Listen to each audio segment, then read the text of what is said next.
Hello and welcome. This video will help our students who are completing recognition of prior learning.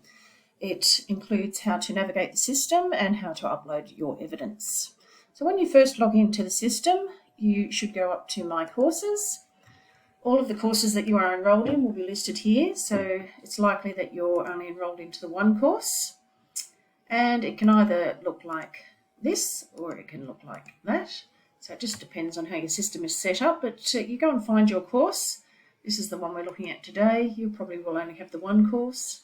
Okay, so once you're into this course, you can see that there's a menu here on the side. You can open that or close that. There's another menu on this side, and you can open and close that. Now, this is the main menu that you will be using. That's how you can navigate using this scroll bar to all the different sections in the course, or you can scroll down in the middle of the course. At the top here, we've got a very short video that explains the RPL assessment pathway that I suggest you watch. And if you have any questions, let us know. Once you're enrolled, you will be contacted by your trainer and assessor. They will organise a meeting, online meeting with you, a regular online meeting, be it fortnightly, monthly, or whatever you decide suits your schedule. And the idea of those meetings is to just ensure that you are on track and that to answer any questions and also to complete any tasks that we need you to complete, which I'll explain as we go along. In a lot of cases in RPL, we have clustered our units together so that you are achieving competency in multiple units with the same lot of documentation. Not all units are clustered, but in a lot of cases they are. So in this course example, there's 3 units there that are being included, and your job is to build a portfolio of evidence for this cluster of units. That includes completing up to 5 tasks. Task 1 is an evidence portfolio, and I'll go through these individually. Task 2 is a challenge test, oral challenge test. Task 3 is a workplace observation. Task 4 will be some case studies and scenarios, and Task 5 will be a third-party or supervisor report. Now, depending on the types of evidence that you supply and submit, you may not have to do tasks 2 or 4. Your trainer and assessor will determine if they are needed as additional evidence. It all depends on the integrity or the robustness of your evidence that you're submitting, and as to whether the trainer and assessor feels they need to ask you to complete task 2, a challenge test, or completion of scenarios. Nothing is a surprise. You'll be given the challenge test beforehand. You'll be given the scenarios beforehand. So nothing's going to surprise you. We're not going to test you on the spot or anything uncomfortable like that.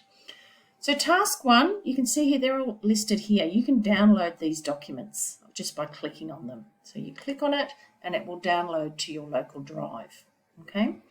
Once you find that document and open it, it will look something like this. And a portfolio of evidence. Now it's up to you to go off and provide us with your recent and most current job description related to those units of competency. We need your resume. It has to be an up-to-date resume, okay? And it must include all the tasks that you do in your current role related to the course that you're completing. I mean, if you're doing a support worker role, then your resume should state, the type of work you do around legislation and ethics and in this case, infection control and WHS, okay? So update your resume for us. If your organisation does performance appraisals, then give us a copy of those. The most recent ones would be great. Definitely need your contract of employment, and that should include a signed code of conduct. That just proves that you're currently working. And if you don't have anything like that, a contract of employment, we do need perhaps an employment service record stating where you worked and for how long.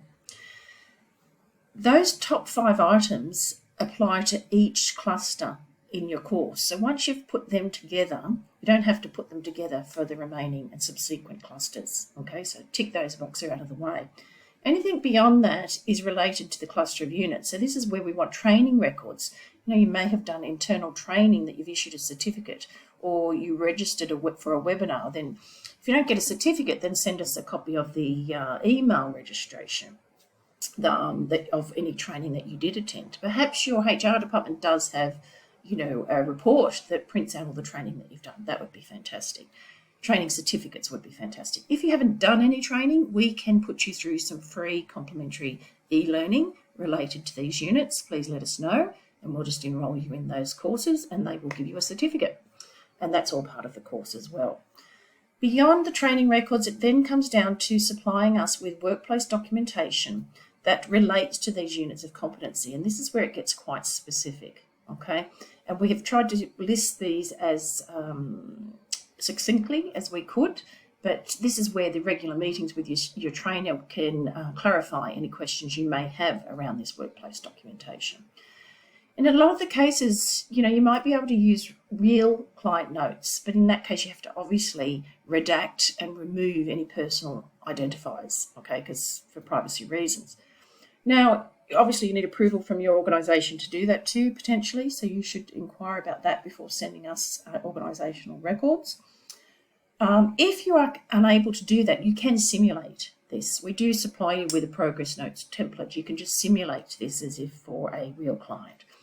You can simulate emails. If you can't email your real boss, or you don't have evidence of having emailed your real boss or supervisor, you can do an email template, or you can email our assessment at meditechtrainingcollege.com.au, and that will be used as evidence. So these are the sorts of things where your regular meetings with your trainer will help clarify as to how you can achieve competency and completion of the RPL pathway. Now, what will happen is the trainer will look at all of that evidence of portfolio. Then they'll decide whether they need to do the oral questions or the scenarios. So looking at this, oral questions, you've got them. You've got a copy of them. It's not like you're going to be surprised on the spot with these questions. You have a copy of these questions and you can be prepared. You can say to the trainer, all right, in our next meeting, I'm going to be ready to verbally answer these questions. You don't write the answers. They're oral questions, okay? So there's nothing as a surprise here. You can practice and prepare for those before you have your one-on-one with your trainer. Same with the scenarios. You've got a copy of all of the scenarios. You can prepare for them. And again, they're completed verbally, all right? You don't have to write them. It's not an assessment. And the trainer will determine whether you need to complete them. The third-party report is something you need to obtain from your supervisor. And it's really just them ticking all the boxes, agreeing that you complete all of these activities in the workplace. We need their signature and their date here, please. The workplace name and their contact details. The trainer and assessor will be calling them, so it's important that they're aware that they will be contacted to authenticate this report. And I think a workplace observation. Now, where possible, this definitely will take place. If not, you may be asked to video yourself doing different tasks in the workplace. Again, either simulated or with real clients.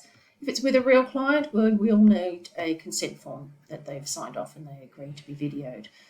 All of that will be explained in the one-on-ones that you have with your trainer, okay? So the observations do take place. It's the task 4 and task 2 that are optional extras, all right? Now, what do you do when you've got different evidence that you need to submit? When you're ready to submit, there'll be an area under each cluster. In fact, there's 2 areas.